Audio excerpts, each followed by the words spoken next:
got this. He's got it.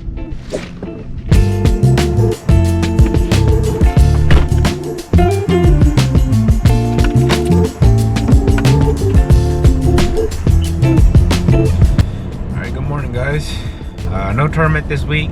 We're just out here fun fishing. So we're gonna head to our home lake and try to see what we can make happen. The storm that rolled through last week kind of shut everything down, turned everything much colder.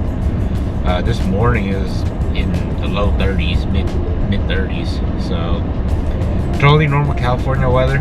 We'll see what happens today.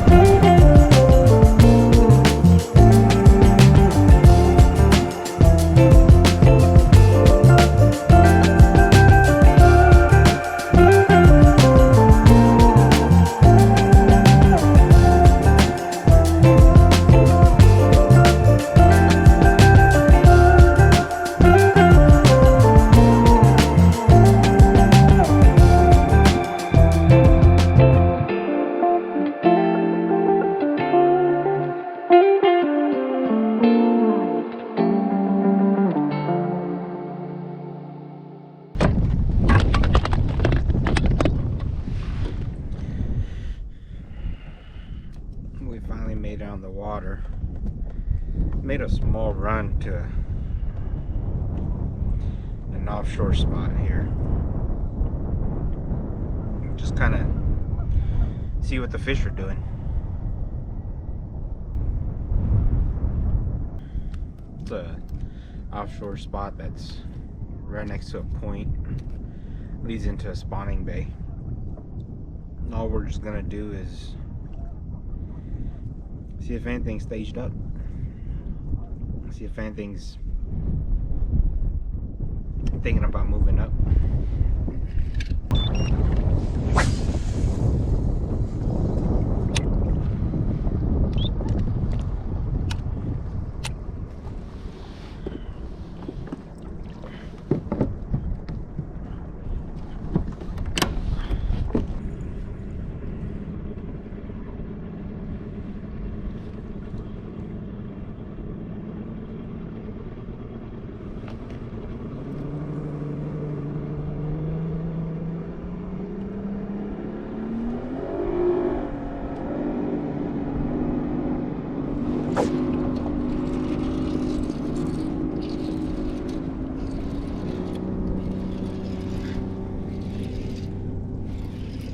It's not a bad one.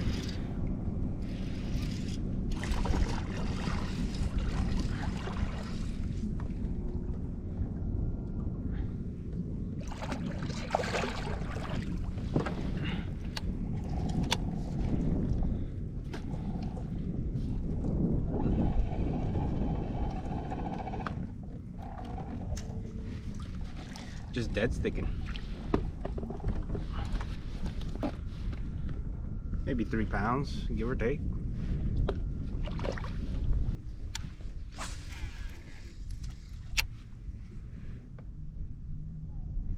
Wonder if I could get some of these fish on live scope. That'd be a pretty good day.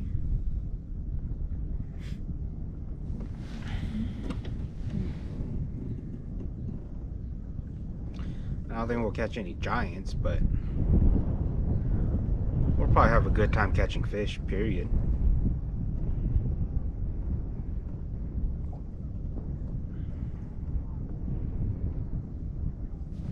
There's another one. He dropped it. Interesting.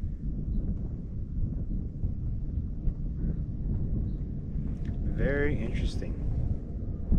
Not quite sure why he dropped it.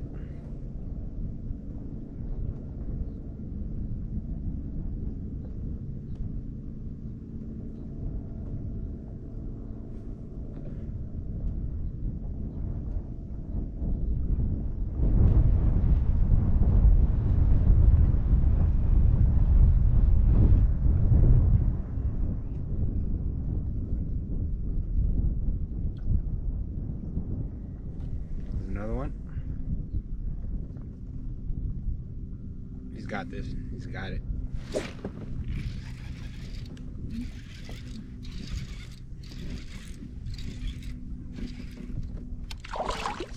Another good one.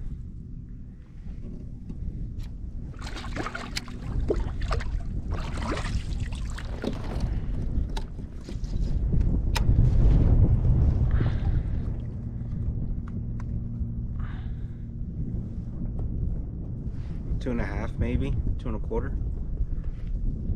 Chunky fish.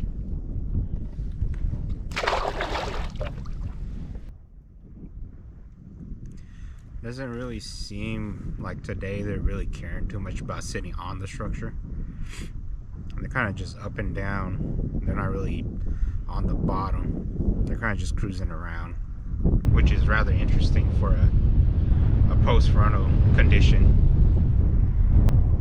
Normally they'd be sitting right up against the structure, the rock, the laydowns in post-frontal conditions, but kind of interesting to see it on live scope. They're still on structure, of course, but they're not laying on the dirt, which is interesting. Middle of nowhere fishing. You know, I grew up shore pounding just like everybody else. I didn't have the pleasures of having a boat. I grew up fishing from the bank for many years, and it wasn't until I got into a float tube or belly boat where I actually got a graph. You know, I bought a little small 5-inch graph with side scan. Having electronics just kind of opened my eyes to where to fish and finding these offshore spots. I've always just beat the bank. I spent maybe 2 or 3 years just paddling around in a little belly boat, which for the guys that don't know, belly boat would only go about 1 mile an hour without a motor. You're just using fins to kick it. I learned a lot of my fishing, specifically fishing offshore stuff, fishing on a belly boat. So you can imagine just how fun it was to scan and run around. On a belly boat, you have limited storage. You know, float tube, belly boat, there's very limited storage. So realistically, you can make a custom rod holder, carry, you know, 4. I've seen guys carry up to 8 rods on their float tubes. The most I ever carried was 4. It's kind of where I gained my confidence in fishing a jig, specifically a football jig.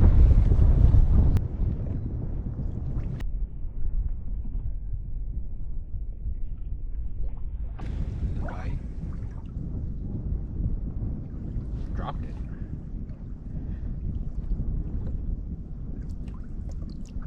Still got it. Interesting.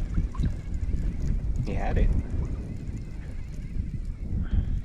I really should have just dropped back down to him, but stolen tails. They'd probably get it better if I downsized, but for the sake of today, we're not downsizing. We're just out here to have fun. Bass Patrol Brown and Purple, living rubber with a flapping hog. A curly tail will work most of the year, honestly. I just like throwing a flapping hog for a largemouth, just because it seems like they like a more dead action trailer when it gets cold like this. I mean, water temp is 52. It seems like I'll trigger more bites with a less and more actionless dead stick kind of trailer during this time of the year. But don't get me wrong, a twin tail grub would do just fine. It's all a preference deal currently, but just slow dragging the jig. Good old winter fishing. Doesn't mean that you have to fish slow. It's just, I like fishing a jig, so it doesn't mean that I have to, you know, drag a jig around. It's just, I like dragging the jig.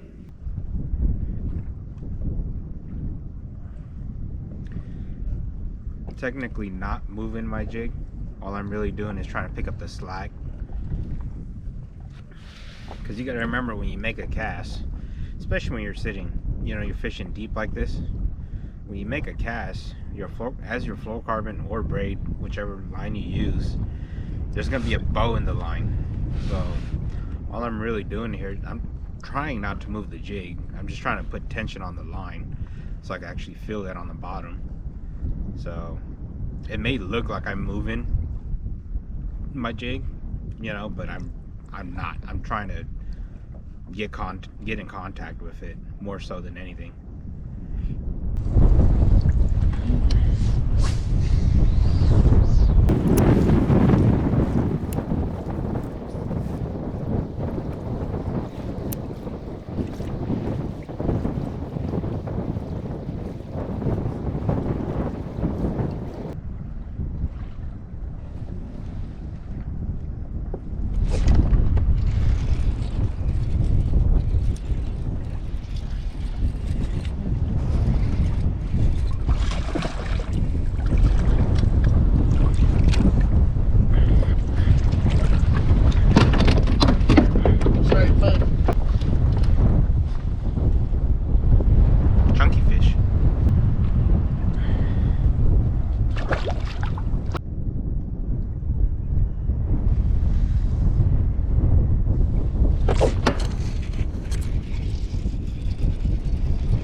Maybe 4 pounds.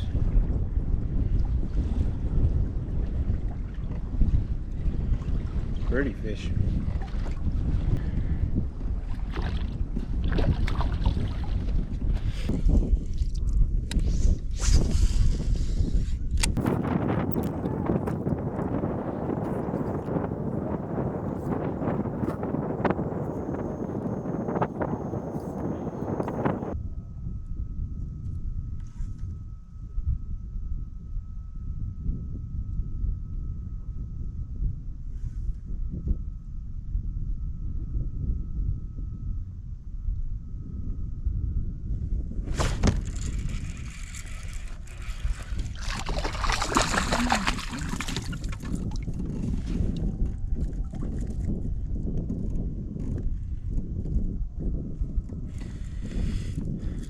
The bucks are shallow.